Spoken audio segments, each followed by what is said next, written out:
कभी ऐसा लगा है कि आप बस फटने वाले हो?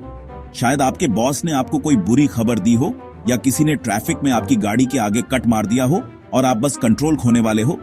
ट्रस्ट मी, मैं भी वहां रह चुका हूं। लेकिन क्या होगा अगर मैं आपको बताऊं कि आप खुद को तुरंत कंट्रोल कर सकते हो? कोई फालतू बात नहीं, कोई स्पिरिचुअल मम्बो जंबो नहीं, बस 3 स्टेप्स, साइंस और एक्सपीरियंस पर बेस्ट। रेडी? चलो शुरू करते हैं। स्टेप 1, फ्रीज दी फ्रेम। जिस पल आपको लगे कि आपकी फीलिंग्स बहुत बढ़ रही हैं, बस रुक जाओ। लिटरली जो भी आप कर रहे हो उसे पॉज कर दो। रिएक्ट मत करो, बात मत करो, हिलो मत। खुद को ऐसे इमेजिन करो जैसे कोई मूवी सबसे ड्रामेटिक सीन में पॉज हो गई हो। क्यों? क्योंकि ब्रेन को रिएक्शन मोड से थिंकिंग मोड में स्विच करने के लिए एक पल चाहिए होता है। यही आपकी गोल्डन विंडो है। Step 2, breathe like a pro. Basic लगता है ना? लेकिन यहां ट्रिक है। एक गहरी सांस अंदर लो, उसे 3 सेकंड तक रोको, फिर धीरे धीरे बाहर छोड़ो। ऐसा 3 बार करो। यह सिर्फ कोई योग वाली चीज नहीं है।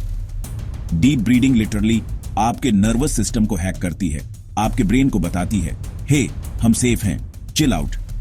आपको कुछ ही सेकंड्स में फर्क महसूस होगा, मैं प्रॉमिस करता हूं। Step 3, name the flame. अब खुद से पूछो, मैं सच में क्या फील कर रहा हूं?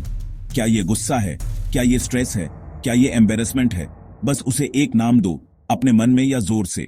रिसर्च बताती है कि जब आप अपनी इमोशन को लेबल करते हो तो आपका ब्रेन सिर्फ रिएक्ट करने के बजाय उसे प्रोसेस करना शुरू कर देता है। यह एक अंधेरे कमरे में लाइट जलाने जैसा है। अचानक आपको दिख जाता है कि असल में क्या हो रहा है। चलो रिकैप करते हैं। स्टेप 1, फ्रीज द फ्रेम, सब कुछ पॉज कर दो। Step 2, breathe like a pro, गहरी स्लो सांसें 3 बार। स्टेप 3, नेम द फ्लेम, अपनी इमोशन को पहचानो। सिंपल लगता है क्योंकि यह है, लेकिन सिंपल का मतलब इजी नहीं होता, इसमें प्रैक्टिस लगती है। अगली बार जब आपको लगे कि आप कंट्रोल से बाहर हो रहे हो तो इन 3 स्टेप्स को ट्राई करो। आपको शॉक लगेगा कि आप कितनी जल्दी खुद को मास्टर कर सकते हो। और हे, अगर आपको यह हेल्पफुल लगा तो नीचे कमेंट्स में अपनी फेवरेट इंस्टेंट कंट्रोल ट्रिक बताओ। और लाइफ को लेवल अप करने के लिए ऐसे और नो नॉनसेंस गाइड्स के लिए सब्सक्राइब करना मत भूलना। याद रखना, कंट्रोल का मतलब अपनी इमोशंस को दबाना नहीं है। इसका मतलब है उन्हें समझना और अपना रिस्पॉन्स चुनना। You got this.